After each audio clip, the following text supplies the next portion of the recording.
హిందూ ధర్మం. జీవన గమ్యాలు. ప్రధాన వ్యాసం పురుషార్థాల నుండి. సంప్రదాయ హిందూ ధర్మం రెండు ముఖ్యమైన జీవితకాల ధర్మాలను అంగీకరిస్తుంది. అవి గృహస్థ, సన్యాస ధర్మాలు.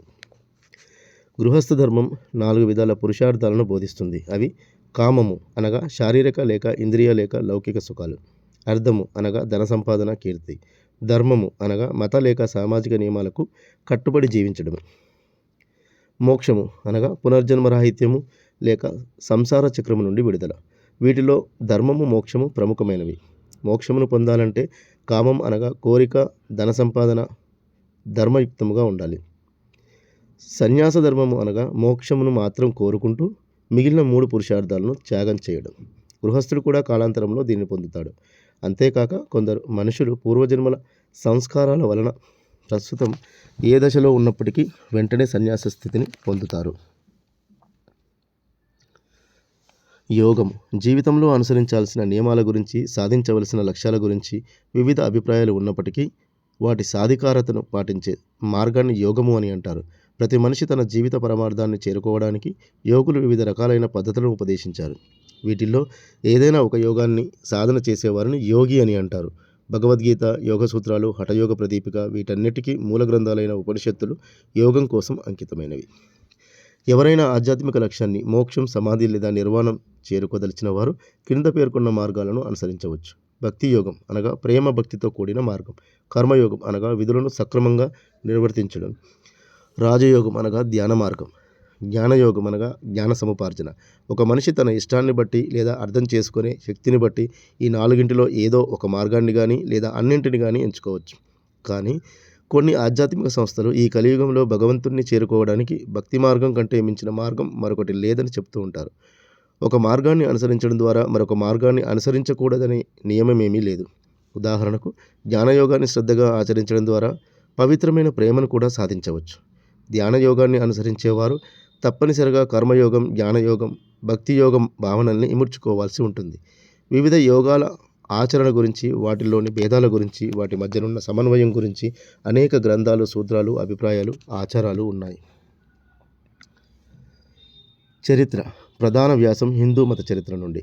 టిబెట్లోని కైలాస పర్వతం పార్వతీ పరమేశ్వరుల నివాస స్థానంగా హిందువులకు పవిత్రమైనది. కృతరాత్రి యుగం నుండి హరప్పా, మొహంజదారో నాగరికతా కాలం వరకు హిందూ మతం గురించిన పురాతన ఆధారాలు ఉన్నాయి. సాధారణ శకానికి పూర్వం 5500 నుండి 2600 వరకు, సాధారణ శకానికి పూర్వం 1500 నుంచి 500 కాలానికి చెందిన అంశాలను చారిత్రక వైదిక ధర్మంకు చెందినవని అంటారు. వేదాల ఆవిర్భావం నుండి హిందూ మతం ఆచారాలు, హిందూ సిద్ధాంతాలతో ఏర్పడిన స్పష్టత ఇప్పటికీ కొనసాగుతూ ఉన్నది. వీటిలో అతి పురాతనమైనది ఋగ్వేదం. 1700 నుంచి 1100 BCE కాలానికి చెందినదని ఒక అభిప్రాయం. వేదాలలో ఇంద్రుడు, వరుణుడు, అగ్ని వంటి దేవతల ఆరాధన, సోమయాగం వంటి యజ్ఞకర్మలు బహుళంగా చెప్పబడ్డాయి.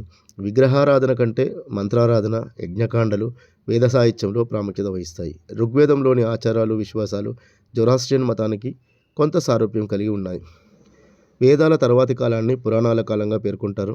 వీటిలో మొదటివైన రామాయణ, మహాభారతాలు 500 నుంచి 100 BCE కాలంలో రూపుదిద్దుకున్నాయి. తర్వాత అనేక పురాణాలు వెలువడ్డాయి. పురాణాలలోని వివిధ అంశాలు నేటి హిందూ మతాచారాలు, వ్యవహారాలు, విశ్వాసాలకు ప్రధాన ప్రమాణాలు. చరిత్ర. ప్రధాన వ్యాసం హిందూ మత చరిత్ర నుండి.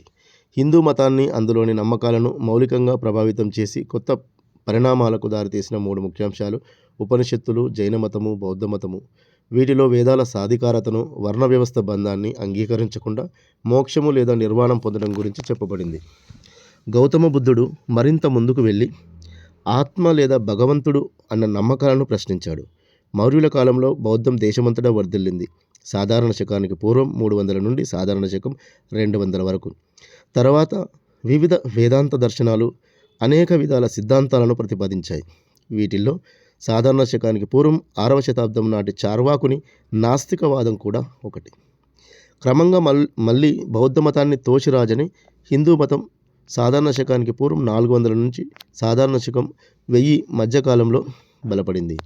సాధారణ శకం 7వ శతాబ్దంలో భారతదేశంలో అరబ్బు వర్తకుల ద్వారా ప్రవేశపెట్టబడిన ఇస్లాం మతం తర్వాత ముస్లిం పాలనా సమయంలో దేశమంతటా విస్తరించింది. ఈ కాలంలో రెండు మతాల మధ్య వివిధ స్థాయిలలో ఘర్షణలు చోటు చేసుకున్నాయి. అదే సమయంలో సహజీవన విధానాలు కూడా అభివృద్ధి చెందాయి. తర్వాత కాలంలో రామానుజాచార్యులు, మధ్వాచార్యులు, చైతన్యుడు వంటి ప్రవక్తల బోధనల వల్ల హిందూ మతంలో మరికొన్ని నూతన విధానాలు నెలకొన్నాయి. అస్తిత్వం, ఉనికి.